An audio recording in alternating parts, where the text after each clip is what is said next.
ജ്യോതിഷത്തിൽ മൊത്തം 27 നക്ഷത്രങ്ങളുണ്ട്. ഇതിൽ 9 നക്ഷത്രങ്ങളെ ദേവഗണത്തിലാണ് ഉൾപ്പെടുത്തിയിരിക്കുന്നത്. ഈ നക്ഷത്രത്തിൽപ്പെട്ടവരുടെ സ്വഭാവ ഗുണങ്ങളെ അടിസ്ഥാനമാക്കിയാണ് ഇവരെ ദേവഗണത്തിൽ ഉൾപ്പെടുത്തിയിരിക്കുന്നത്. അതുപോലെ 9 നക്ഷത്രങ്ങൾ അസുരഗണവും 9 നക്ഷത്രങ്ങൾ മനുഷ്യഗണവുമായി തരംതിരിച്ചിട്ടുണ്ട്.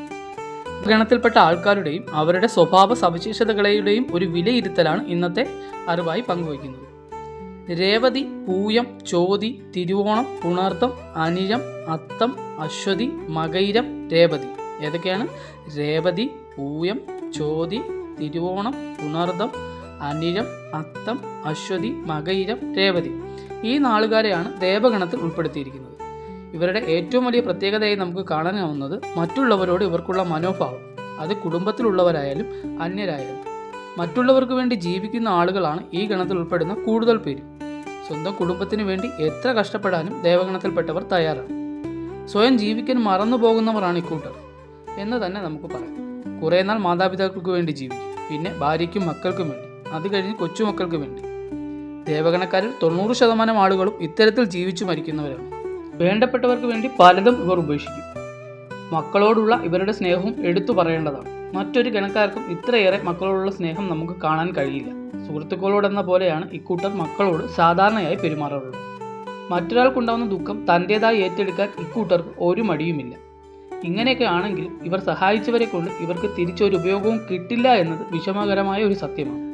സഹായിച്ചവരിൽ നിന്ന് തന്നെ അരുതാത്തത് വന്ന് ഭവിക്കാനുള്ള സാധ്യതകൾ ഏറെയാണ് ഇക്കൂട്ടർക്ക്.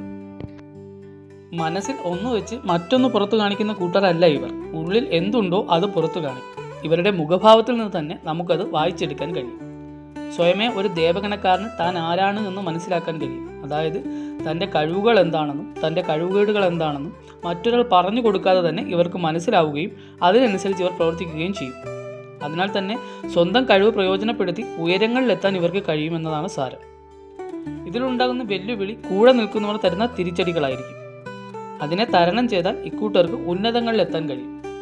സ്വന്തം വീട്ടിൽ കിട്ടുന്ന സന്തോഷവും സമാധാനവും വേറെ എവിടെ നിന്നാലും ഇവർക്ക് ലഭിക്കില്ല. ഒരു യാത്ര പോയാൽ തന്നെ എപ്പോഴും വീട് വീട് എന്ന ചിന്തയായിരിക്കും ഇവർക്ക്.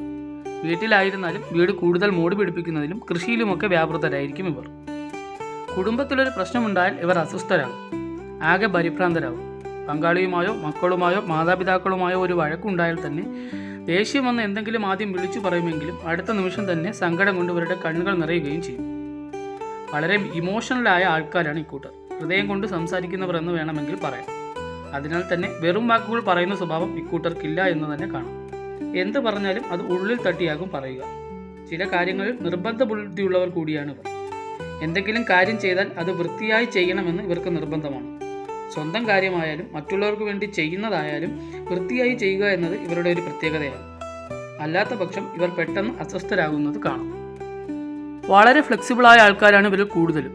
എവിടെ കൊണ്ടിട്ടാലും ജീവിക്കുമെന്നൊക്കെ പറയാറില്ലേ, അതുപോലെ ഏത് സാഹചര്യത്തോടും വളരെ വേഗം പൊരുത്തപ്പെടാനും ഇഴുകിച്ചേർന്ന് ജീവിക്കാനും ഇക്കൂട്ടർ മിടുക്കരാണ്.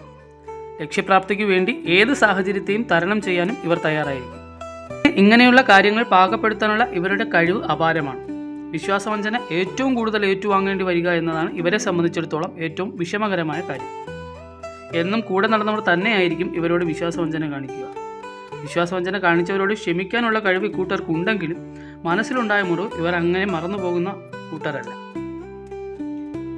28 മുതൽ 34 വയസ്സ് വരെ ദേവഗണത്തിൽപ്പെട്ട നാളുകാർക്ക്, അത് സ്ത്രീ ആയാലും പുരുഷനായാലും, ജീവിതം മാറ്റിമറിക്കുന്ന ഒരു സംഭവം നടക്കാൻ സാധ്യതയുണ്ട് ഇവരുടെ ജീവിതത്തിൽ. അത് ചിലപ്പോൾ നല്ലതോ ചീത്തയോ ആകാം എന്ന കാര്യം ഓർക്കണം. നല്ലത് വന്നു ഭവിച്ചവരാണ് കൂടുതലെങ്കിലും ചീത്ത വന്നു ഭവിച്ചവരുമുണ്ട്. ഇത്രയുമൊക്കെയാണ് ദേവഗണത്തെ പറ്റി പറയാനുള്ളത്. ഓരോ ഗണവും ഓരോ വീഡിയോയായി ചെയ്യാൻ ശ്രമിക്കാം. ഇന്നത്തെ വീഡിയോ ഇതോടുകൂടി പൂർണ്ണമാവുകയാണ്.